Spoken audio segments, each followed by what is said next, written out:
Okay mga ka-signal, magandang araw po sa atin lahat, no. Ngayong araw ay repair tayo ng doorknob or yung dito, yung lock sa sakyan, no, sa door.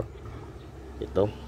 Kasi ang problema nito pag naka-lock, then balik mong unlock, hindi na siya bubukas. So ang gagawin natin, tanggalin natin yung dito, yung tatlong nut dito, bolt, tsaka ito. Dito, yan. Pag saka lang pa ito sa sasakyan sa Mitsubishi o Puso 10-wheelers, 6040 po yung engine. So ito lang gagawin, tanggalin na natin ito. So tanggalin yung nakaharang dito na parang bar para makalabas yung acting lock. Tapos yung sa switch yan, tanggalin din dyan.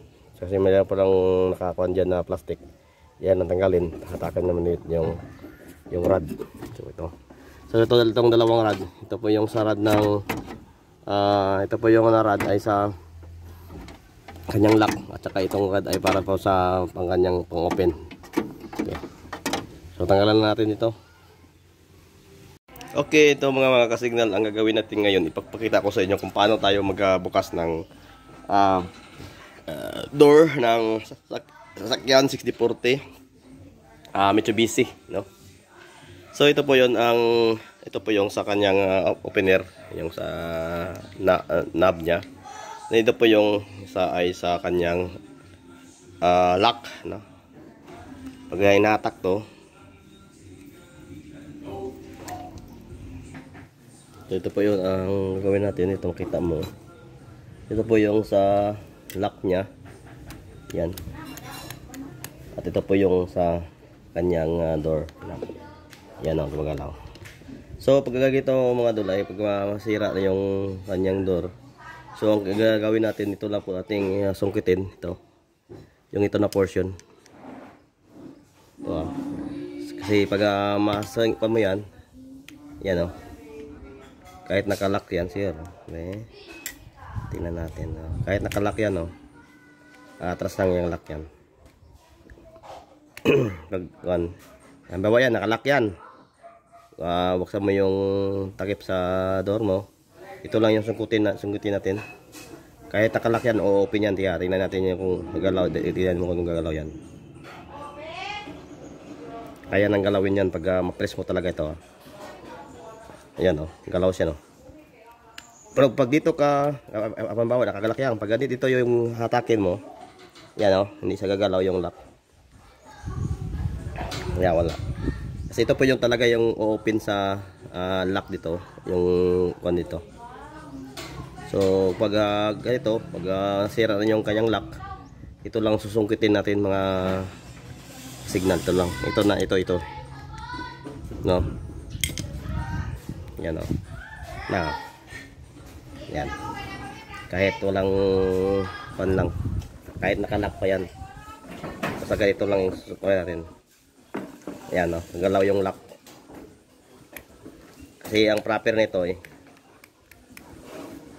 ang proper nito, dito lang talaga ang proper yan, para paghatak mo may igo ng ito na portion. May paghatak mo dito, may ano mo, tamaan yan o. Ayan o. Yan. Okay. So yan lang po ang ating maikashare sa inyo. Sana may kami tatunan. Ito po yung sa ignition, yung sa kanyang yabi, yung susi, no? Ito po. Sa labas po ito na knob. Sa out na knob po ito. Yan po yung galaw yan o. Dito po yung knob yan.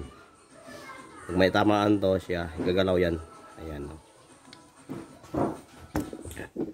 So kadalasan nito ay naka-stack up pag wala ng grasa or oil. Yan lang po.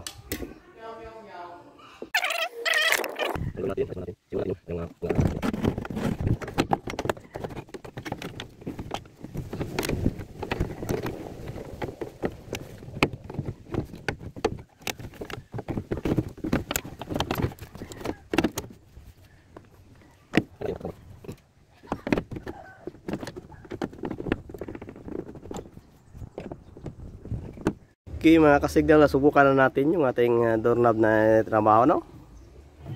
Ayan. So i-post natin dito kung open ba. Ayan, hindi na siya makluas. So, open na yan. Okay. So maraming po salamat. Ayan po ang kurma. Ayan po.